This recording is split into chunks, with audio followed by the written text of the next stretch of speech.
নমস্কার, শুভ সন্ধ্যা। আমি মীনাক্ষী চোখ রাখছি এই মুহূর্তের খবরে।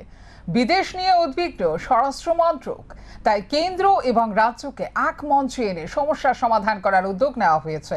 এর জন্য সোমবার আগরতলা স্টেট গেস্ট হাউসে বিদেশ মন্ত্রকের সহযোগিতায় আলোচনা হয়। রাজ্য স্বরাষ্ট্র দপ্তরের উদ্যোগে দেশ বিদেশ মন্ত্রকের সহযোগিতায় ত্রিপুরায় প্রথমবারের মতো অনুষ্ঠিত হয় বিদেশ সম্পর্ক শীর্ষক বৈঠক। আগরতলা স্টেট গেস্ট হাউসে আয়োজিত এই বৈঠকে উপস্থিত ছিলেন বিদেশ মন্ত্রকের যুগ্ম সচিব অঙ্কন ব্যানার্জি, রাজ্যের স্বরাষ্ট্র দপ্তরের সচিব পি.কে. চক্রবর্তী, রাজ্য পুলিশের গোয়েন্দা বিভাগের প্রধান সহ বিভিন্ন দপ্তরের শীর্ষ আধিকারিকরা। বিদেশ মন্ত্রকের যুগ্ম সচিব অঙ্কন ব্যানার্জি বৈঠকে বক্তব্য রাখতে গিয়ে বলেন, এই প্রথমবারের মতো ত্রিপুরা রাজ্যে বিদেশ সম্পর্ক শীর্ষক বৈঠক অনুষ্ঠিত হয়। পাশাপাশি তিনি বিদেশ সম্পর্কের বিভিন্ন দিক তুলে ধরেন। এ বিষয়ে বিদেশ মন্ত্রকের যুগ্ম সচিব অঙ্কন ব্যানার্জি জানান, বর্তমানে সবচেয়ে বড় সমস্যা লক্ষ্য করা গেছে, কিছু কিছু যুবক থাইল্যান্ডের মতো দেশে গিয়ে তার অন্যান্য বন্ধুদের জানায় সেখানে অর্থ উপার্জন করা অত্যন্ত সহজ এবং তারা সেখানে খুব ভালো আছে, এমনটা বলে উৎসাহিত করে বন্ধুদের সেখানে নিয়ে যায়। তারপর সেখানে নিয়ে পার্শ্ববর্তী অন্য দেশে পাচার করে তাদের উপর অত্যাচার চালানো হয়। এ ধরনের প্রলোভনের ফাঁদে যাতে কেউ পা না দেয়। এছাড়াও অপর একটি বিষয় হল যাতে কেন্দ্র এবং রাজ্য একটি প্ল্যাটফর্মে এসে বিদেশে গিয়ে যুবকদের যে ধরনের সমস্যা হচ্ছে সেগুলোর যাতে দ্রুত নিষ্পত্তি করতে পারে, তার জন্য চূড়ান্ত ব্যবস্থা নেওয়া। পাশাপাশি তিনি আরও জানান, লক্ষ্য করা যায় বিদেশে কেউ মারা গেলে তার মৃতদেহ বাড়িতে ফিরিয়ে আনতে প্রায় 2-3 মাস লেগে যায়। সময় যাতে কমিয়ে 2 থেকে 3 দিনের মধ্যে মৃতদেহ বাড়িতে আনা যায় তার জন্য আলোচনা হয়। বিশেষ করে দেশের সব রাজ্যে এ ধরনের বিদেশ সম্পর্ক শীর্ষক আলোচনা চলছে। বহু ক্ষেত্রে ডিজিটালাইজেশন করে বিদেশে নিয়ে আরো বেশি সচেতন হচ্ছে বিদেশ মন্ত্রক। এই যে আমরা বিদেশ সম্পর্ক প্রোগ্রাম যেটা করছি, এটা হলো সেন্টার আর স্টেটসকে একই প্ল্যাটফর্মে আনার চেষ্টা করছি। আমাদের ডিফারেন্ট রেসপন্সিবিলিটিস আছে, যেটা হলো কোঅর্ডিনেটিং রোল। এটা আমরা একা কিছু করতে পারবো না, স্টেটও একা কিছু করতে পারবে। তো যাতে dispensation of government services most optimally চলে, সেইটার উদ্দেশ্যই হলো এই বিদেশ সম্পর্ক প্রোগ্রাম। যেমন আজকে ডক্টর চক্রবর্তী বললেন যে একটা ডেড বডি গালফ থেকে আনতে ওনার 2 মাস সময় লেগেছে। এটার মেন প্রবলেমটা 2 মাস লাগে না, ম্যাক্সিমাম 3-4 দিন। এই যে কুয়েতে যে এই বার্নিং ইনসিডেন্টসটা, এটা আমাদের এমইএ গেল, ইভ্যাকুয়েশন করে যারা যারা আসতে চায়, যার ডেড বডিস সব নিয়ে চলে। কারণ তারপর আমরা তো দিল্লি অবধি আনবো, তারপর এবার স্টেট গভর্নমেন্টের সঙ্গে ডিফারেন্ট স্টেটস, কেরালাতে ম্যাক্সিমাম ছিল, তারা কেরালাতে চলে গেল। এই যে আমাদের শুধু আমাকে ডক্টর চক্রবর্তীকে জানতে হবে না, ডক্টর চক্রবর্তীকেও আমাকে জানতে হবে, যাতে আমরা একই পজিশনে থাকি। আপনি যদি আজকে দিল্লিতে যান, আপনার কোনো কাজ থাকে, এবার আপনি জানেন একটা মিনিস্ট্রি অফ এক্সটার্নাল অ্যাফেয়ার্স বলে জায়গা আছে।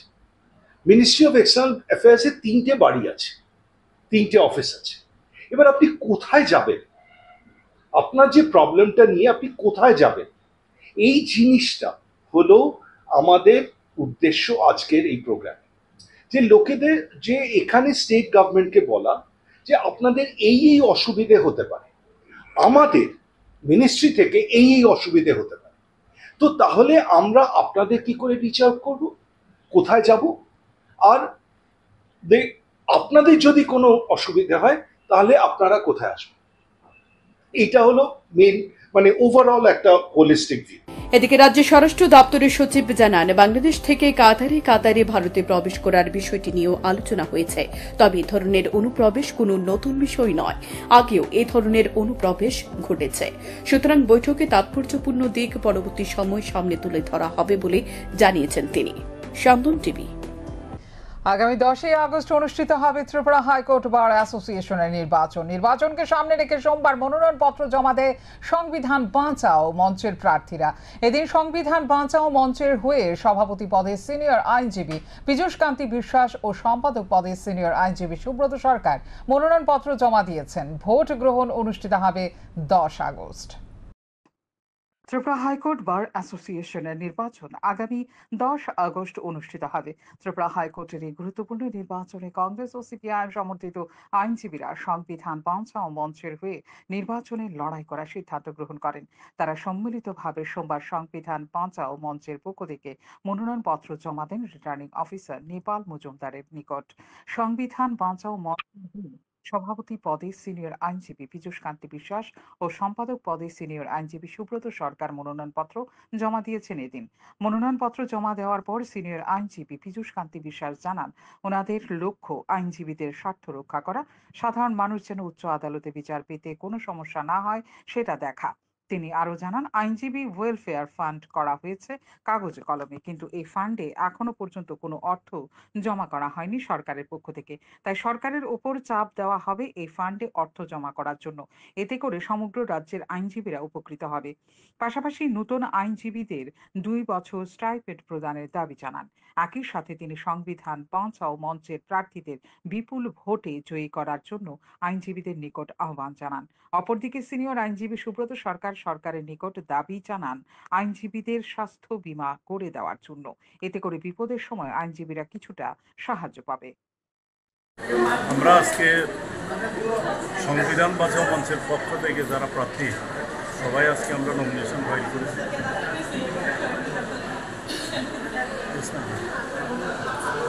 আমাদের উদ্দেশ্য একটাই,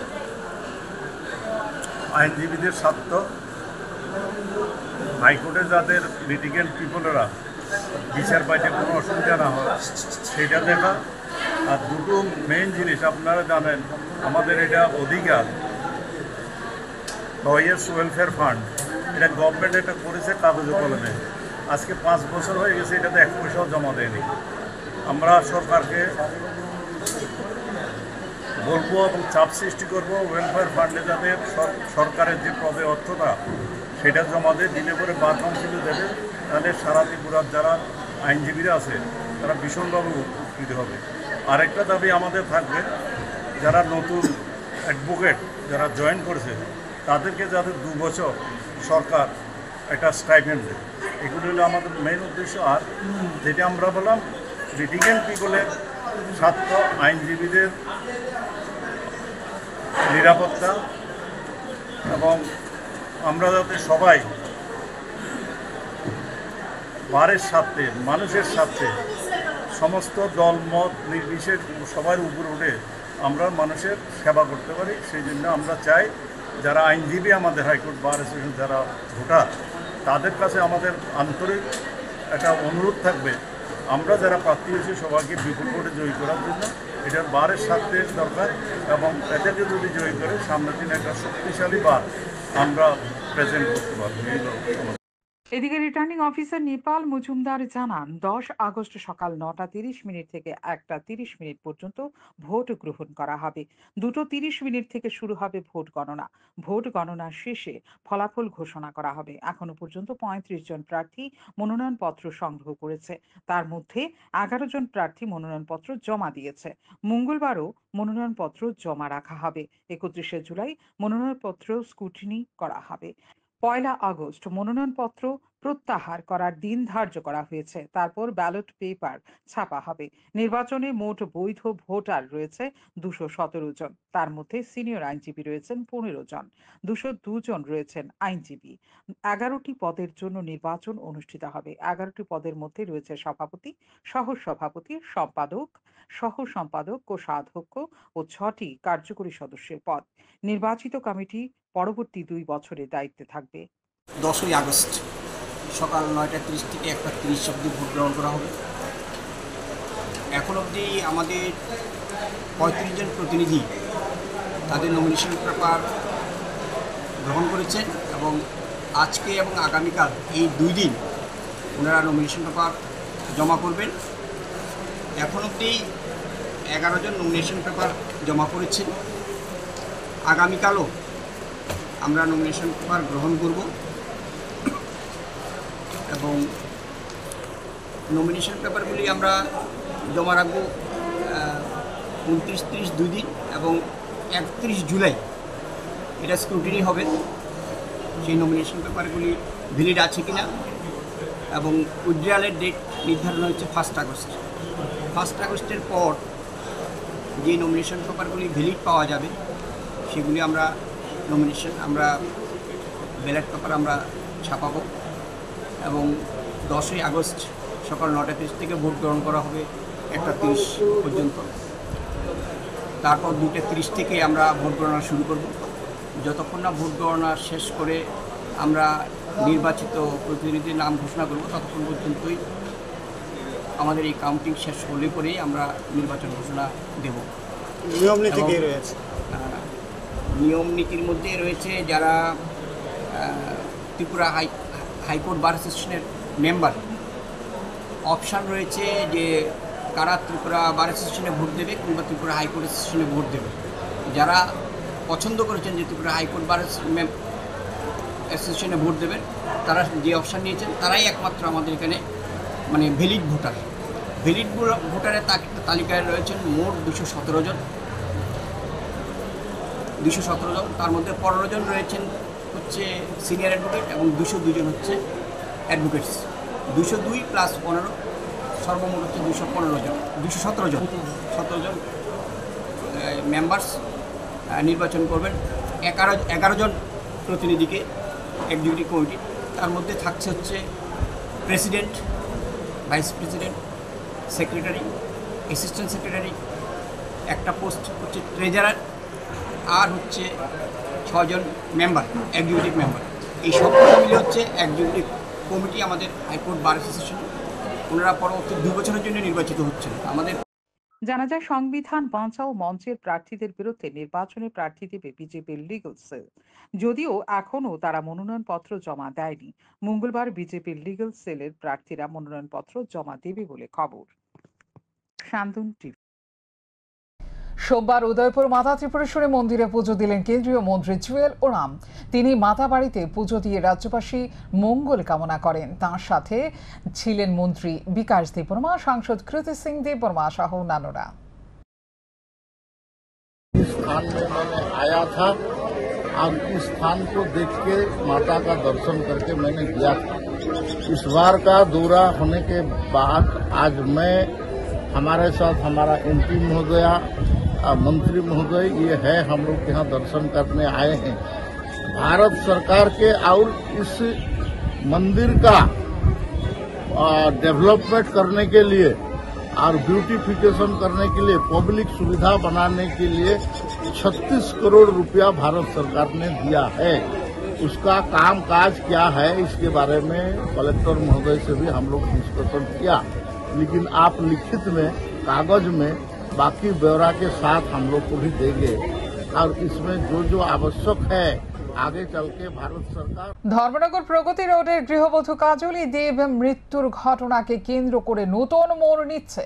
গত বৃহস্পতিবার রাত আনুমানিক 2টো নাগাদ গৃহবধূ কাজলী দেব শ্বশুর বাড়িতে নিজ গৃহে আত্মহত্যা করেছে বলে পরিবারের লোকজন তাকে ধর্মনগর জেলা হাসপাতালে নিয়ে যায়। চিকিৎসকরা পরীক্ষা করে কাজলীকে মৃত বলে ঘোষণা করে। পরে গৃহবধূ পরিবারের পক্ষ থেকে থানায় একটি মামলা দায়ের করা হয়। অভিযোগ ছিল প্রতিদিনের মতো সন্ধ্যের পর গৃহবধূ কাজলীর মা কাজলীকে ফোন করলে মেয়ে ফোন রিসিভ করেনি। এমনকি মেয়ের স্বামী বিশ্বকে ফোন করলেও বিশ্ব ফোন রিসিভ করেনি। আবার রাত 8টা নাগাদ দ্বিতীয়বার ফোন করলে কাজলী কোনো উত্তর না দিয়ে মেসেজ পাঠিয়েছে সে খাওয়া দাওয়া সেরে ফোন করবে। সব শেষে রাত 11টা নাগাদ মেয়ের ফোন না পেয়ে মা শিপ্রা দেব আবার তার মেয়েকে ফোন করলে মেয়ে কেঁদে জানায় এসে তাকে এখান থেকে নিয়ে যাওয়ার জন্য, সে আর স্বামীর বাড়িতে থাকবে না। মা তাকে আশ্বস্ত করেন পরের দিন তাকে নিয়ে আসবেন, কিন্তু পরে মেয়ের মৃত্যুর খবর শুনে তারা খবর পায়।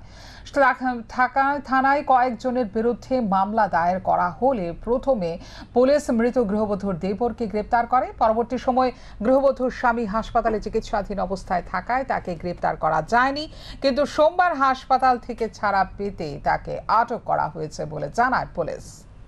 গত 25 জুলাই 2024 রাত্রিবেলা নয়াপাড়াতে কাজলি দেব নামে এক মহিলাকে হত্যা করা হয়েছে এরকম একটা অভিযোগ আমরা পাই। তো 26 তারিখ কেস রেজিস্ট্রেশন হয় ওর স্বামী এবং শ্বশুরবাড়ির আত্মীয় স্বজন কয়েকজনের উপরে। আমরা গুরুত্ব সহকারে কেসটা তদন্ত করছি। এফএসএলও স্পটে মানে প্লেস অফ অকারেন্সে এসেছিল, সিনিয়র অফিসারও ভিজিট করেছেন। আমরা এখন পর্যন্ত দুজনকে অ্যারেস্ট করেছি। ঘটনার দিনই যেদিন কেস রেজিস্ট্রেশন হয়েছে কাজলি দেবের দেওরকে আমরা অ্যারেস্ট করেছি। আজকে ওর স্বামী বিশ্বদাসকে অ্যারেস্ট করেছি। দীর্ঘদিন সে হসপিটালে অ্যাডমিট ছিল এবং আমরা খুব যত্ন সহকারে এবং খুব গুরুত্ব নিয়ে কেসটা তদন্ত করছি এবং আমরা যেন কাজলি দেবের পরিবার বিচার পায় সেই দিকে আমরা ভালোভাবে তদন্ত করছি। কেসটাকে একটা গন্তব্যস্থলে, সঠিক গন্তব্যস্থলে নিয়ে যাওয়ার জন্য আমরা সবাই মিলে আপ্রাণ চেষ্টা করছি। সাফাই কর্মীদের অনুষ্ঠানে অপমানিত সাফাই কর্মী মিষ্টির প্যাকেট চাওয়ায় ধাক্কা দিয়ে ফেলে দিলেন আগরতলা পৌর নিগমের বাবুরা। সোমবার আগরতলা টাউন হলে ব্যাপক জমকালো অনুষ্ঠান করে সাফাই মিত্র সুরক্ষা শিবির অনুষ্ঠিত হয়। টাউন হলের ভেতর 4 দেওয়ালের মধ্যে সাফাই কর্মীদের যথেষ্ট সম্মান দেওয়া হয়েছে এদিন। তাদের ছাড়া নিগম কর্তৃপক্ষ যেন ভবিষ্যতে আগরতলা শহর পরিষ্কার পরিচ্ছন্ন রাখার কথা একবারের জন্য ভাবতেই পারে না। তাই তাদের নিয়ে নিগমের বহু চিন্তা। এসি কক্ষের মধ্যেও সাফাই কর্মীদের জন্য দরদে ঘেমে গেছে সকলেই। কিন্তু সে দরদ যে সামনের আলিঙ্গন আর পেছনে ছুরি মারার মতো অবস্থা, সেটা তো আর কল্পনাতে ভাবতেই পারেনি সাফাই কর্মীরা। তবে সাফাই কর্মীরা ভালো করে বুঝে গেছেন তাদের সম্মান 4 দেওয়ালের মধ্যে সীমাবদ্ধ। সংশ্লিষ্ট নিগম পর্যন্ত তাদের জন্য ন্যূনতম দরদ নেই।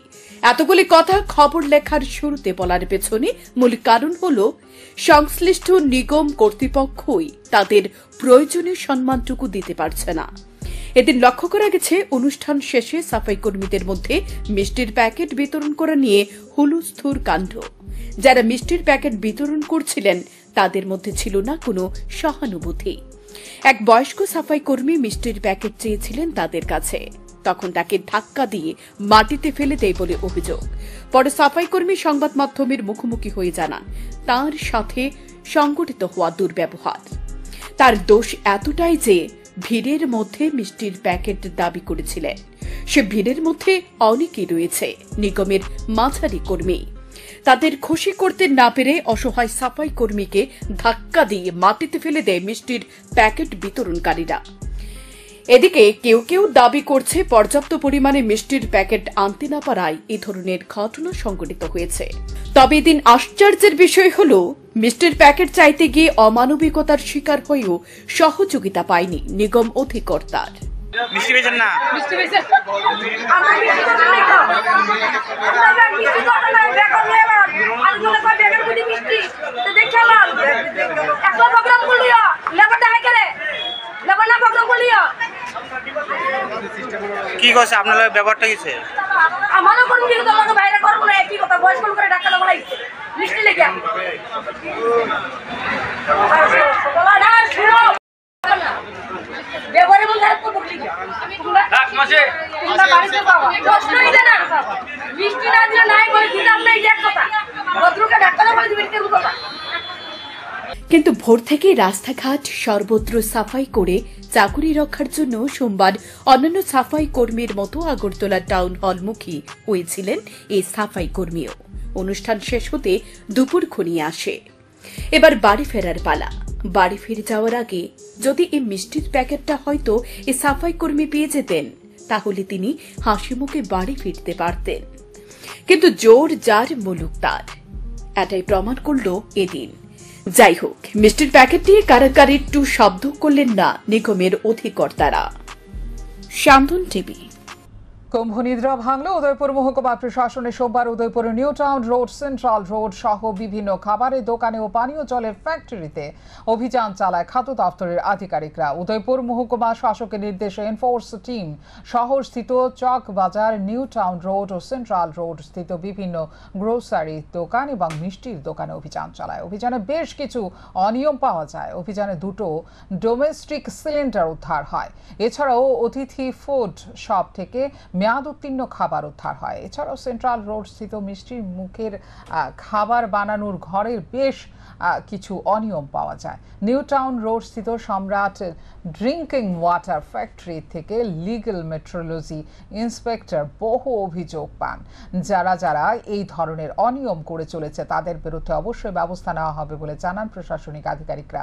আজকের এই অভিযানে মুখ্য খাদ্য পরিদর্শক দেবজ্যোতি চক্রবর্তী, খাদ্য পরিদর্শক বাবুল দেবনাথ, লিগ্যাল মেট্রোলজির ইন্সপেক্টর বিকাশ সেন সহ অন্যান্যরা উপস্থিত ছিলেন। আমরা যেটা করি, ওনাকে প্রথমত একবার আমরা চান্স দিই যে আপনি এগুলি কারেকশন করেন। যদি না করে তারপরে আমরা ফার্দার যখন অ্যাকশন নেওয়া হয়, ফাইনে দেওয়া হোক বা বর্ধমানে দেওয়া হোক, ওইগুলি আমরা ফার্দার করি। আমরা যা পেয়েছি ওইগুলো আজকে আমরা ডিসকাস করেছি। আর কিছু স্যাম্পল যেগুলি নিয়ে আমাদের সন্দেহ ছিল ওগুলি থেকে আমরা স্যাম্পল কালেকশন করেছি। ওনার নাম কি? মিষ্টি মুখ, ওনার নাম বাদলচন্দ্র সাহা। কয়টি দোকান আপনারা অভিযান চালানো? আমরা মিষ্টি দোকান তো একটাই দেখলাম, তারপর কিছু গ্রসারি দোকানও দেখলাম, আর এগুলি চলছে। এটা সম্রাট ড্রিঙ্কিং ওয়াটার, নিউ টাউন রোডে একটা জলের ফ্যাক্টরি। তো আমরা দীর্ঘদিন ধরেই কমপ্লেন পেয়ে আসছিলাম যে ওটা কোনো লাইসেন্স আর উইদাউট প্যাকার রেজিস্ট্রেশন লাইসেন্স উনি প্যাকেটিং করছেন। ওনাকে ইনফরমেশন দেওয়া সত্ত্বেও উনি অনেক মানে কি পাওয়ার ইউটিলাইজেশন বা কি যেটা হোক এটা আমরা জানি না, এটা করতে নারাজ বা উনি জানেন না এইভাবে এটা প্রয়োজন নেই, কোথায় আইন আছে, বিভিন্ন ধরনের কোশ্চেন এরাইজ হয়। তো আমরা আজকে দেখলাম অরিজিনালি ওনার কাছে কোনো লাইসেন্স নেই, রেজিস্ট্রেশন ছাড়াই উনি প্যাকেটিং করছেন। তো ওনার আমরা এসডিএম স্যারের কাছে রিপোর্টটা দেবো, দিয়ে এরপরে স্যার যেভাবে ইনস্ট্রাকশন দেবেন আমরা আইনানুক আমরা। আসন্ন ত্রিস্তর পঞ্চায়েতে বিজেপি প্রার্থীদের বিপুল ভোটে জয়ী করার লক্ষ্যে সোমবার জনসংযোগ অভিযান করেন মন্ত্রী প্রণজিৎ সিংহ রায়। এদিন উদয়পুর খিলপাড়া বাজার থেকে শুরু হয় জনসংযোগ অভিযান। জনসংযোগ অভিযানে মন্ত্রী প্রণজিৎ সিংহ রায় ছাড়াও উপস্থিত ছিলেন বিজেপি গোমতী জেলা সভাপতি তথা বিধায়ক অভিষেক দেব রায়, গ্রাম পঞ্চায়েত, পঞ্চায়েত সমিতি ও জেলা পরিষদের বিজেপি প্রার্থী সহ বিজেপি কর্মী সমর্থকরা। জনসংযোগ অভিযানে গিয়ে মন্ত্রী প্রণজিৎ সিংহ রায় এদিন বিজেপি প্রার্থীদের হয়ে গণদেবতা নিকট আশীর্বাদ প্রার্থনা করেন। এক সাক্ষাৎকারে মন্ত্রী প্রণজিৎ সিংহ রায় জানান, বিরোধী দল প্রার্থী দেওয়ার জন্য লোক খুঁজে পায়নি, তাই তারা নানান অভিযোগ করছে। অশান্তি করার চেষ্টা করা হলেও শান্তিপূর্ণভাবে নির্বাচন হবে। তিনি গণদেবতাদের নিকট আহ্বান জানান পঞ্চায়েত নির্বাচনে ভোট দিয়ে পঞ্চায়েতকে শক্তিশালী করার জন্য। এবং সঠিকভাবে যদি প্রার্থী থাকে যেগুলো বিরোধী দলের, তো তারা দিতে পারে। কোথাও প্রার্থী নেই, কেউ রাজি হয় না তাদের প্রার্থী হতে, তো সেখানে অযথা যদি দোষ দিয়ে চলে যায় সেটা বলে না। আমরা নিশ্চিন্ত যে আমরা নির্বাচনে আমরা লড়াই করছি, গণতান্ত্রিক পদ্ধতিতে লড়াই করছি এবং আমরা বিশ্বাস করি মানুষের এই যে মানে মতদান, মানুষের যে সমর্থন, এর মাধ্যমেই শক্তিশালী হবে পঞ্চায়েত এবং সরকার সমৃদ্ধ হবে, আমাদের দল সমৃদ্ধ হবে এবং নির্বাচন শান্তিপূর্ণ হবে। অশান্তি করার চেষ্টা করলেও আমরা চেষ্টা করব সেটাকে শান্তিতে রাখার জন্য। আর আমরা এখানে ডিস্ট্রিক্টে দেখিয়েছি, আমার সঙ্গে ডিস্ট্রিক্ট প্রেসিডেন্ট আছে এবং এই ডিস্ট্রিক্টে দেখিয়েছে যে কী করে বিরোধীদের সম্মান দিতে হয় এবং সেটা কাকরাপুর বিধানসভার ব্লকে যেখানে বিরোধী দলের নেতৃত্বকে সম্মান দেখানো হয়েছে, এটা এই ভারতে সারা ভারতবর্ষের কোথাও নজির নেই। নাগরিক পরিষেবা চরম অবহেলার শিকার সোনামুড়ায়। রাস্তার ধুলার কারণে সোনামুড়া শান্তিপল্লী এলাকার মানুষের দৈনন্দিন কাজকর্মে ব্যাপক ব্যাঘাত ঘটছে। এরই প্রতিবাদে সোমবার সকাল 11:30 থেকে সোনামুড়া বিলোনিয়া এবং সোনামুড়া সীমান্তপুর সড়ক অবরোধ করে। তাদের বক্তব্য, সংশ্লিষ্ট দপ্তরকে বারবার ফোন করে জানানোর পরও তারা রাস্তায় জল ছিটিয়ে দেওয়ার কোনো ব্যবস্থা নিচ্ছে না, কিন্তু অস্বাভাবিক ধুলার কারণে মানুষ বাড়ি থেকে পর্যন্ত বের হতে পারছেন না। এই বিষয়ে সোমবার সকালে তাদের জল ছিটিয়ে দেওয়ার জন্য বলা হলে তারা বলেছিল সকাল 11:30টার মধ্যে জল ছিটিয়ে দেবে, কিন্তু পরবর্তী সময় তারা জল ছিটিয়ে দেয়নি, তাই অবরোধ করতে বাধ্য হয়েছে বলে জানান তারা।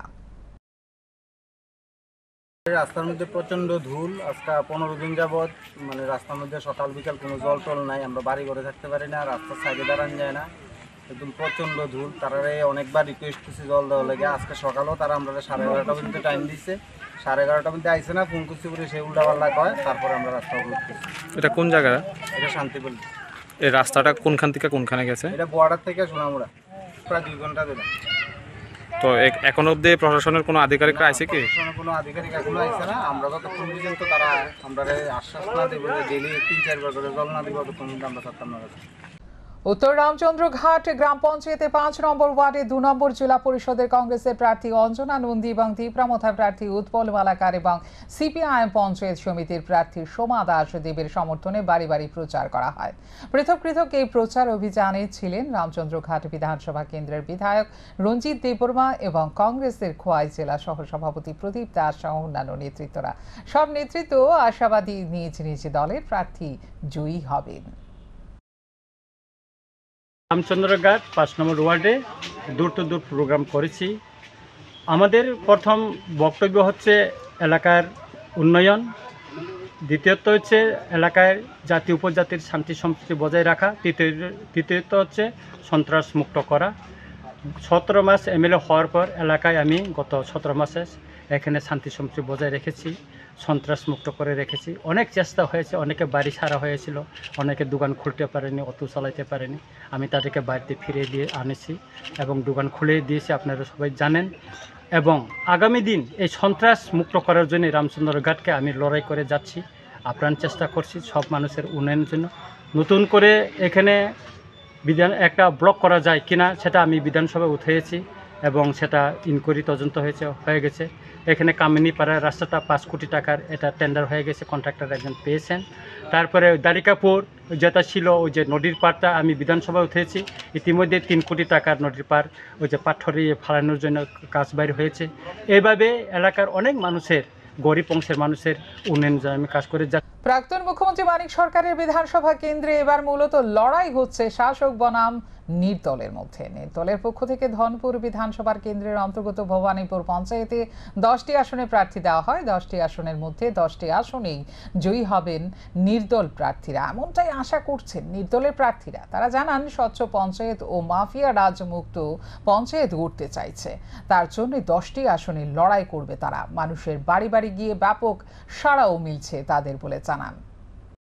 মুক্ত সুষ্ঠু পঞ্চায়েত করার লক্ষ্যে আমরা নির্দল প্রার্থীর পক্ষ থেকে সবাই আমরা আজকে এসেছি এবং প্রচারে আছি।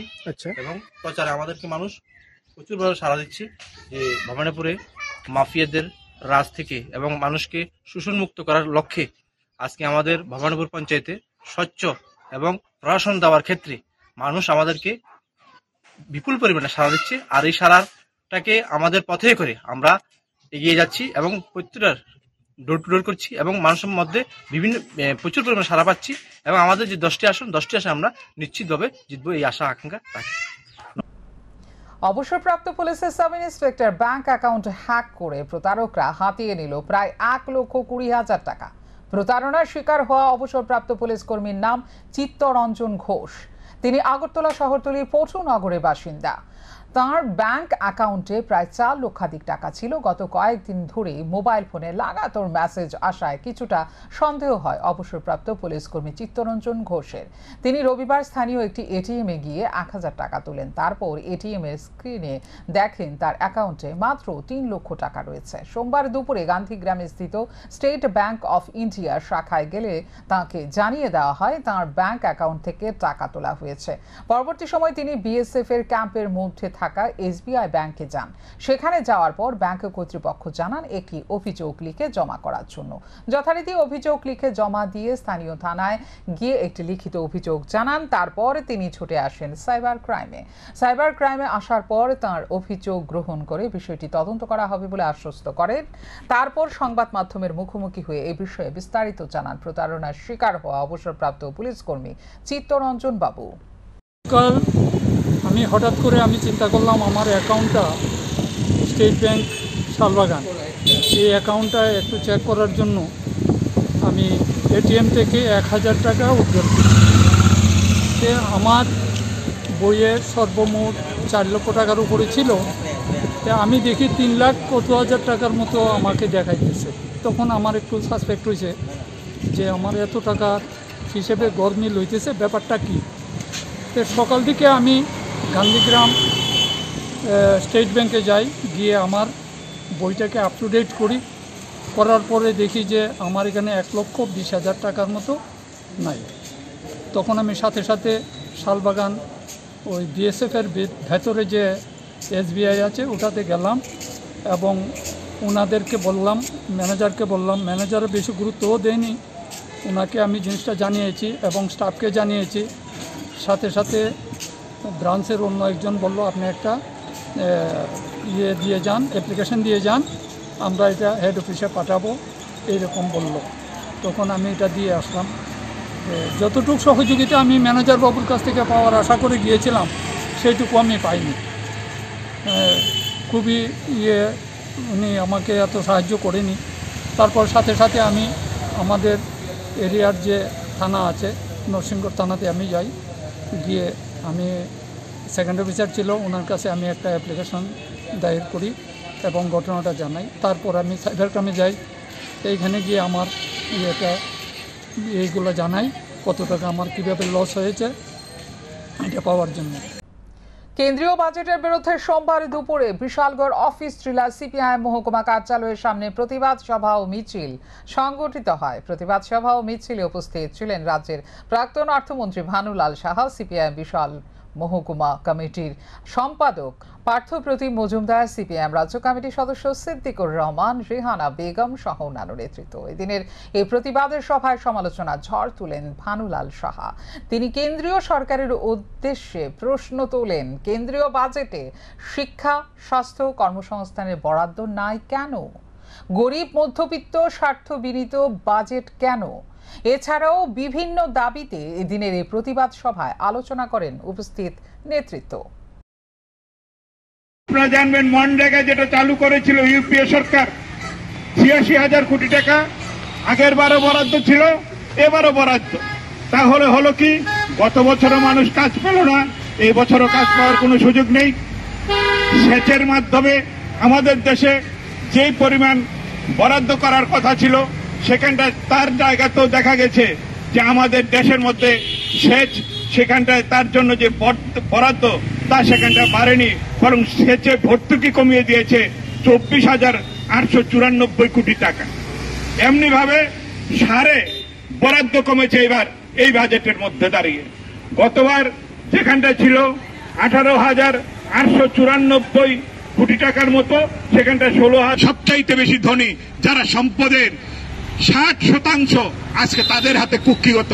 এটা আমাদের কথা না, অক্সফাম বলে আন্তর্জাতিক স্বীকৃতিপ্রাপ্ত যেই সংস্থা যারা এই বিষয়ে গবেষণা করে, এই ২৪ সালের। এখনকার মতো এই মুহূর্তের সংবাদ এই পর্যন্ত। অন্যান্য আপডেটস দেখার জন্য অবশ্যই নজর রাখতে হবে শান্তন টিভির পর্দায়। শান্তন টিভি, দায়বদ্ধতাই যার ঐতিহ্য।